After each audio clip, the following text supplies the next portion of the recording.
आखिर ऐसा क्या हुआ कि जुपिटर एक स्टार बनते बनते रह गया? क्या आने वाले समय में ब्रह्मांड के सबसे पुराने ग्रहों में से एक माना जाने वाला जुपिटर एक स्टार बन सकता है? और अगर इस ग्रह को सितारा बनना है तो उसके लिए इस ग्रह को किन किन चीजों की जरूरत पड़ेगी और इस ग्रह में किस तरह के बदलावों के बाद जुपिटर स्टार बन सकेगा, आज के इस वीडियो में हम इसी बारे में आपको हर छोटी से बड़ी जानकारी देने वाले हैं। तो चलिए ज्यादा देर न करते ही सीधे हमारे आज के इस इंटरेस्टिंग वीडियो की तरफ बढ़ते हैं।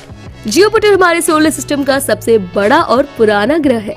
यही वजह है कि पुरानी सभ्यताएं भी इस ग्रह के बारे में जानती थी और इस ग्रह पर अब तक कई सारे प्रोब्स भी भेजे जा चुके हैं। पर इतना सब करने के बावजूद भी आज से कुछ साल पहले वैज्ञानिकों के लिए यह ग्रह और इस ग्रह पर पाई जाने वाली अजीब तरह की धारियां रहस्य बनी हुई थी। और फिर छानबीन करने के बाद पता चला कि जुपिटर पर तेज रफ्तार से चलने वाली विंड और हरिकेन्स की वजह से इस ग्रह को बाहर से देखने पर अजीब तरह की धारियां दिखती हैं। पर इतना सब जानने के बावजूद भी वैज्ञानिक अब तक इस बात का पता नहीं लगा पाए थे कि ये तेज हवाएं इस ग्रह में कितनी गहराई तक मौजूद है और आखिर जुपिटर का मास कितना है। ऐसे में 2011 में जब नासा ने इस ग्रह पर प्रोब भेजा तो पता चला कि इस ग्रह का गुरुत्वाकर्षण बल काफी तेज है और इसी वजह से इस ग्रह का मास भी काफी ज्यादा है। प्रोब के द्वारा इकट्ठी गई जानकारी में ये भी पता चला कि जुपिटर पर चलने वाली तेज हवाएं और हरिकेन्स किस ग्रह में 3000 किलोमीटर की गहराई तक फैली हुई है। वही बात करें मैग्नेटिक फील्ड की तो वैज्ञानिकों का कहना है कि सूरज के अलावा दूसरे किसी भी ग्रह की तुलना में जुपिटर की मैग्नेटिक फील्ड बहुत ही ज्यादा है। बता दें कि इस ग्रह की मैग्नेटिक फील्ड हमारे ग्रह की तुलना में करीब 20,000 गुना ज्यादा है। और जब ये ग्रह सूरज के इर्द गिर्द चक्कर लगाता है तो इस ग्रह की मैग्नेटिक फील्ड की एक टेल सी बन जाती है जो 100 करोड़ किलोमीटर जितनी लंबी होती है। और इसी वजह से इस ग्रह से निकलने वाली किरणें भी धरती की तुलना में 1000 गुना ज्यादा होती है। यही वजह है कि इस ग्रह पर किसी भी तरह का स्पेसक्राफ्ट नहीं भेजा जा सकता। हालांकि 2018 में जब प्रोब इस ग्रह में अंदर न केवल प्रवेश कर पाया बल्कि प्रोब यहाँ 2 घंटे तक मूव करता रहा, तो इस दौरान प्रोब ने कई अजीब तरह की आवाजें भी रिकॉर्ड की। ये आवाजें कुछ ऐसी थी कि जैसे कोई जोरों से चीख या चिल्ला रहा हो। इन आवाजों को सुनकर पहले तो वैज्ञानिक भी हैरान हुए, पर थोड़ी बहुत जांच पड़ताल करने के बाद वैज्ञानिक इस नतीजे पर पहुंचे कि सोलर विंड्स और मैग्नेटिक फील्ड के चलते ये डरावनी आवाजें रिकॉर्ड की गई। जुपिटर के बारे में छानबीन करने के दौरान वैज्ञानिकों ने इस ग्रह पर एक खास तरह का ग्रेट कोल्ड स्पॉट भी पाया। बता दें कि जुपिटर कई सारी चंद्रमाओं से घिरा हुआ है और इनमें गैनीमीड, यूरोपा, लो व कैलिस्टो को 4 सबसे बड़े मून्स के रूप में जाना जाता है। इस खास तरह की प्रक्रिया के चलते ही इस ग्रह से चार्ज पार्टिकल्स एमिट होते हैं।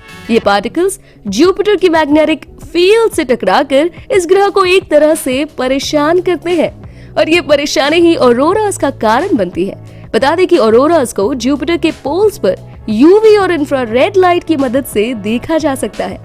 2017 में प्रोब ने जुपिटर की लगभग सभी ऑरोरास को कैप्चर किया था। इनमें आयो और गैनीमीड द्वारा बनाए गए ऑरोरास ने सभी वैज्ञानिकों का ध्यान खींचा। बता दें कि आयो से निकले वोल्केनिक इरप्शंस इतने ज्यादा तेज होते हैं कि इन्हें अंतरिक्ष से भी देखा जा सकता है। इन्हीं इरप्शन से निकलने वाली कणों की वजह से ही जुपिटर के ऑरोरास बनते हैं। वही दूसरी ओर गैनीमीड की अपनी खुद की मैग्नेटिक फील्ड होती है और जब गैनीमीड से निकली मैग्नेटिक फील्ड जुपिटर की मैग्नेटिक फील्ड से टकराती है तो डबल ऑरोरास बनते हैं। इस बार में छानबीन करने के दौरान वैज्ञानिकों की पहली बार कोल्ड स्पॉट पर नजर पड़ी और उन्होंने पाया कि इस खास जगह पर जुपिटर का तापमान यहाँ 200 डिग्री सेल्सियस कम है। इसके अलावा एक वैज्ञानिकों ने ये भी पाया कि ये cold spot hot red spot की तरह हमेशा देखने को नहीं मिलता। ये धब्बा अक्सर गायब भी हो जाता है। बता दें कि जुपिटर को एक फील्ड स्टार के तौर पर देखा जाता है। हालांकि ये बात अलग है कि यह ग्रह भी सूरज की तरह ही हाइड्रोजन और हीलियम से बना है, लेकिन इस ग्रह का मास ज्यादा नहीं है और इसी वजह से यह ग्रह स्टार नहीं बन सका। वैसे अगर सूरज को छोड़ दिया जाए और सौर मंडल में मौजूद दूसरी चीजों को तराजू के एक तरफ रख दिया जाए और तराजू के दूसरी तरफ जुपिटर को रख दिया जाए तो भी इस ग्रह का मास टोटल ऑब्जेक्ट्स की तुलना में करीब 2 गुना ज्यादा होगा। हालांकि यह ग्रह इतना बड़ा नहीं है, इसी वजह से यह ग्रह एक सितारा बनते बनते रह गया। वैज्ञानिकों का कहना है कि अगर जुपिटर का मास अभी की तुलना में अगर 80 गुना और ज्यादा होता तो यह ग्रह निश्चित तौर पर एक तारा बन जाता। ऐसे में सवाल ये उठता है कि आने वाले समय में यह ग्रह स्टार बन सकता है। इस बारे में वैज्ञानिकों का कहना है कि अगर आने वाले समय में कोई बड़ी सी चीज इस ग्रह से आकर टकरा जाए और वो चीज जुपिटर के गुरुत्वाकर्षण के कारण इस ग्रह से करीब रह जाए, तो यह ग्रह आने वाले समय में स्टार बन सकता है। वैसे आपको क्या लगता है कि आने वाले समय में जुपिटर एक स्टार बन सकेगा या नहीं? हमें इस बारे में नीचे कमेंट बॉक्स में जरूर बताइएगा। अगर आपको हमारा वीडियो पसंद आया हो तो लाइक करें और अपने व्यूज को कमेंट में लिखना ना भूलें।